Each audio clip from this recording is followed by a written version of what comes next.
Hello and welcome to Deliberately Creative. I'm Stephanie.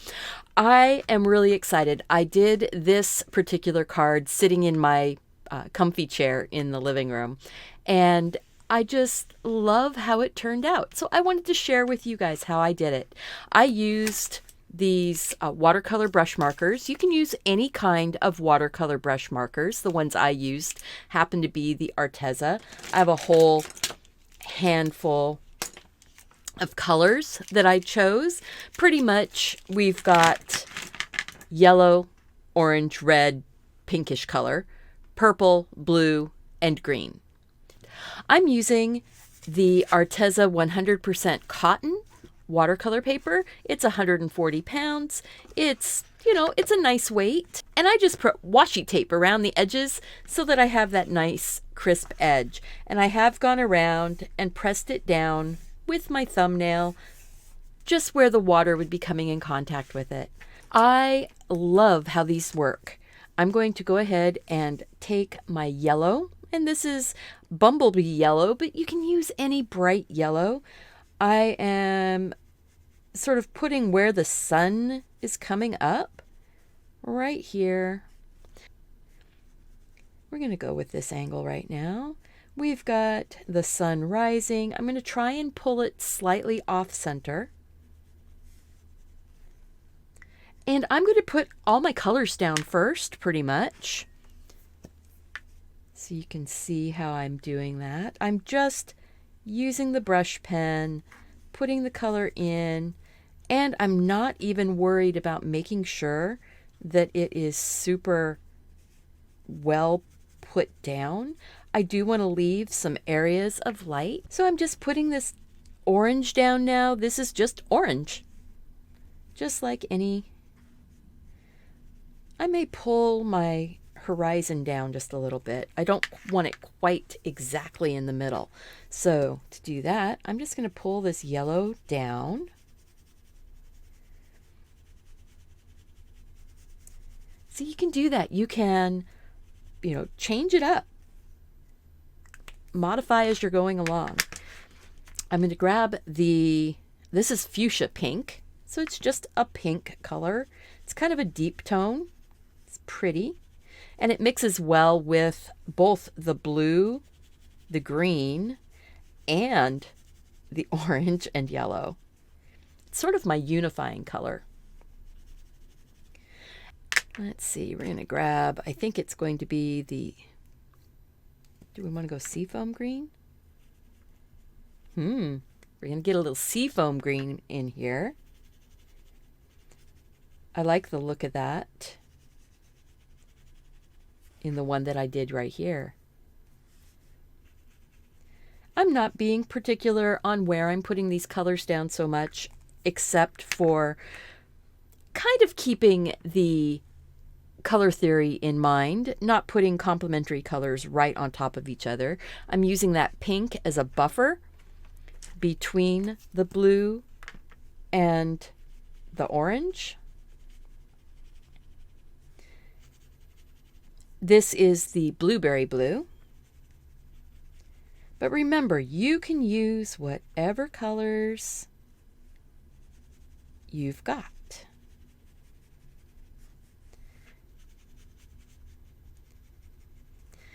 I figure I can explore in lots of different ways. I just picked up the amethyst purple. I'm just going to drop a little bit of that in. It's all going to merge and change in really unexpected ways. There we go. And then we'll throw the black on. Just in the sky part, just the sky. We will be using Arteza gouache to spatter stars on and maybe dot in a few stars here and there. I'm not going to put my black that I'm using in to kind of give some definition in the sky, kind of like this little bit over here, until after I've got it wet. You notice I didn't wet any of the paper down this time. This is an exploration, an experiment in how this all works together. I'm really glad that you guys are here playing along with me, trying these things out, exploring your creativity. Remember that one of the ways to grow your creativity is to try things outside of the normal for you. And watercolor pens is becoming more familiar to me, but it's still outside of my normal. I am going to go ahead and make sure that the tip is not covered with green paint right now.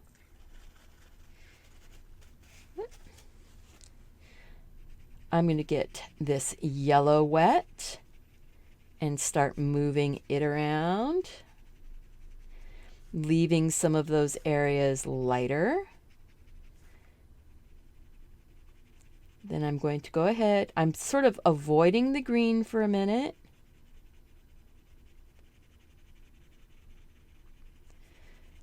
I want to get this. There we go. Get the color going. I want to get these colors to merge and blur. I really don't want any sharp edges, but I didn't want to put the color down on wet paper because these pens don't draw as well on wet paper, but they do move pretty well on the full 100% cotton paper. So that's what I'm doing, is I'm using the cotton paper to my advantage. It allows the colors to move. Ooh, gonna move up there into that darker color. Now once I move out of the pink and into those greens and purples, I am not going to go back into my orange. So I have to be aware where I am. I'm at my purple blue line and the pink. So I need to stay focused. Purple, blue, pink. And I'm just going to keep working that around. Now I'm not going to work on this orange right here until I come back after cleaning my brush. Cleaning the brush is just rubbing it off on a paper towel, but you still want to work from your light toward your dark. And now that I'm in the black, I'm not going to really touch anything except for black. Kind of start softening that edge just a little bit.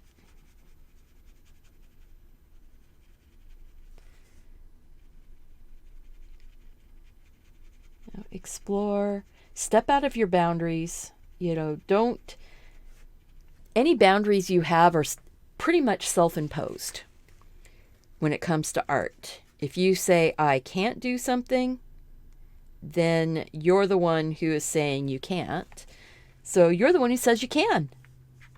Okay, I've cleaned my brush. I'm going to go back here to my yellow and orange and see about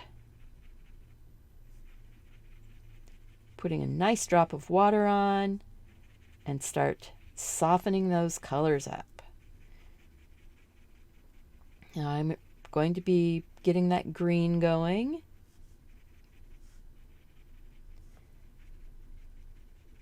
All right, I've moved out of my orange into my blue. And, oh, there's some purple there, and I just touched the black. See, I'm just letting these colors flow. Remember, we're going to be putting trees over the top of this, so if there's an area that ends up being murky or muddy that you didn't like, throw a tree over it. That's one of the really cool things with this type of silhouette painting, is that you have the ability to modify your landscape to fit. Okay, so I just went all the way out into that black. I'm going to soften this up now.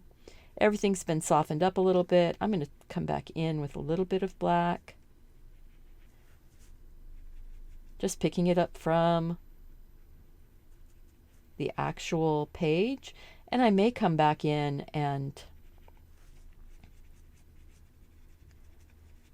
there we go, just move that around. I may come back in with the actual black before I dry this, I'm going to go ahead and just hit that right there. Wipe off my brush. Hit that yellow. Boy, I sound really, really confrontational. I'm hitting that. Silly me. All right, so softening that up, we're going to let that go a little bit darker into that green. And I think I may even bring a little more blue in. The blue works somewhat on top of wet paper. The yellow doesn't work as well, but I want to bring a little more pigment in here. If you work on too wet of a surface with the colors, it will suck the dye right out of the tip, but it won't flow down as quick. There we go. This is looking pretty. I think I'm going to have to do another one though. I don't really want those little lumps and bumps showing up so much. So I'm going to start smoothing out some of my colors. There we go. I do want some of this sky to kind of show through, the stars having a place to be.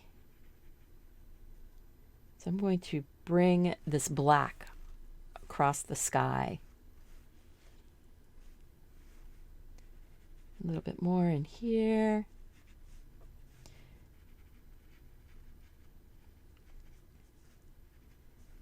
There we go. Look at that. You got to be careful with your blacks. You don't want them to take over everything.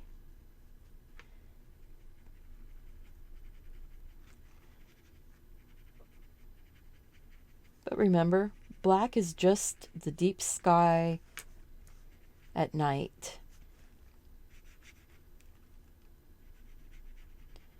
And it's also the place where the stars can show through more. There we go. I think we're going to dry this. I'm just using a heated craft tool. It's very quiet. I can use it at night and not bother anybody. Look at that. Woo, that's just making me so happy. I'm just going to use this little bit of a plastic and put some gouache onto it.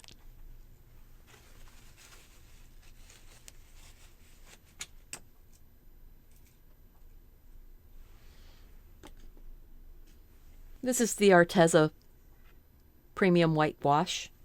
Comes in their kits. They don't have any open stock on the gouache yet.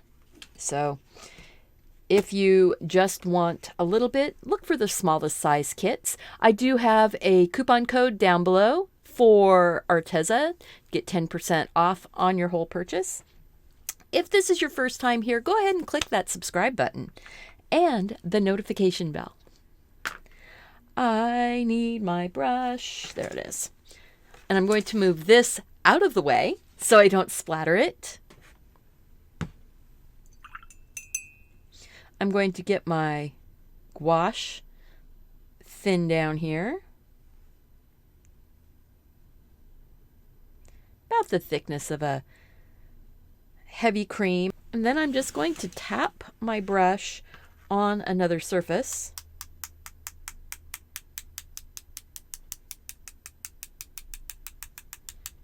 Just like that. Oh my.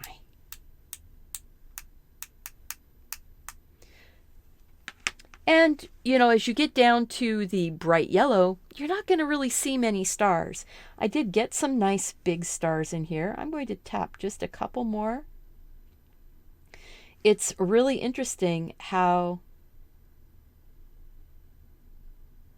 just putting a couple more focused pinpoint type stars on gives you more depth to your painting into the sky. dry that really quick. So right now I'm just going to go in, and I think I'm going to get this wet. Just drop some water on. Oop, just drop some water into the sky. That's okay.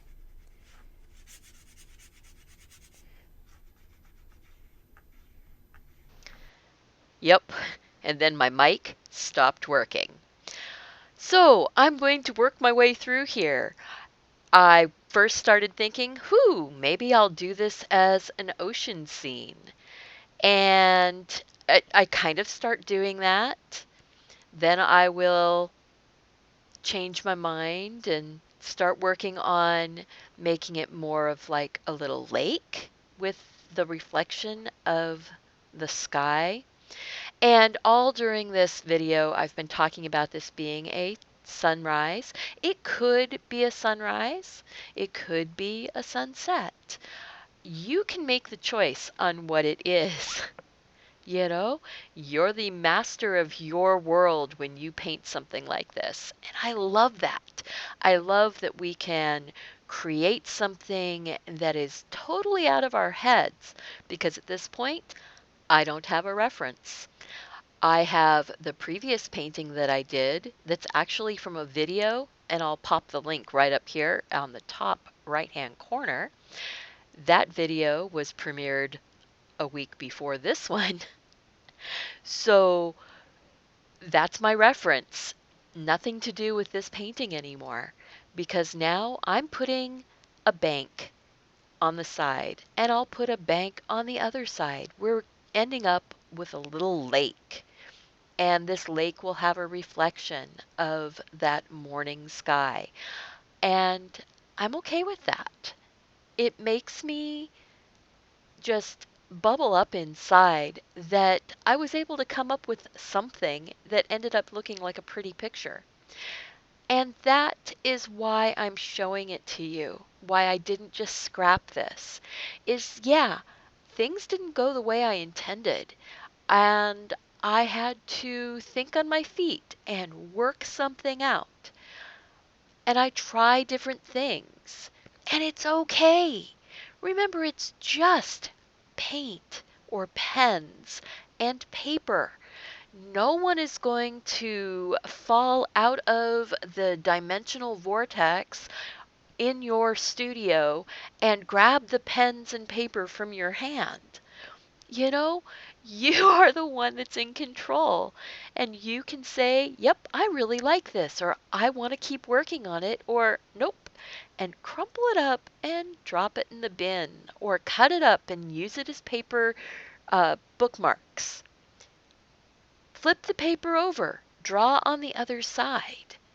You have options. You have opportunities. So now I'm taking white gouache, and I put in the sun, and I'm putting in these lovely little water ripples, reflections on the lake. But then I go too far. Yep, I went too far again. So now I'm trying to think, how can I make this side of the lake that's closer to me look closer to me and have, more interest instead of just being a silhouette rocky ground. I try using that gouache. I really did. So instead of fussing with it, I went over and worked on the reflections and worked on the sun. Thought about it. I'm trying to figure out what I'm going to do. And so I grabbed the orange pen, and I think maybe I'll make that look like the sun is glowing off the rocks as it's setting. And that's not really working very well. And now I'm using that brush pen on top of black ink.